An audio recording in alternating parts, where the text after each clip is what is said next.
عمران خان کو N R O مل گیا۔ جن قوتوں نے عمران خان کو انڈر گراؤنڈ کیا تھا ابھی وہ خود پچھتا گئے، اور ان کا اپنا بھی نعرہ ہے کہ عمران خان کو باہر آنے دیا جائے۔ تو ناظرین، عمران خان کو عدالت نے این آر او دے دیا، اور عدالت نے بولا ہے کہ آج کے دن ہی عمران خان کو انٹرنیشنل ہسپتال الشفا کے اندر داخل کیا جائے، ان کا طبی معائنہ کیا جائے۔ ان کی بہنیں بہت خوش ہیں، اور ان کے کارکن بھی خوب سوشل میڈیا کے اوپر نعرے لگا رہے ہیں اور خوب خوشی کا اظہار کر رہے ہیں۔ یقیناً عمران خان کو جیل کے اندر بہت بڑا عرصہ ہو گیا، 4 سال سے وہ جیل کے اندر ناحق قید ہیں۔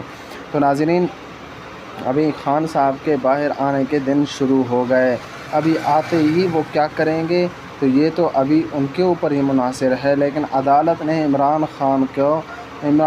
اوپر عدالت بہت مہربان ہو گیا۔ خان صاحب کی آنکھ کا معاملہ اور ان کے باقی طبی امراض جتنے بھی ہیں وہ سب کو انٹرنیشنل ہسپتال الشفا کے اندر آج کے دن ہی عدالت نے بولا ان کے چیک اپ کیا جائے، تاکہ قوم کے سامنے سب واضح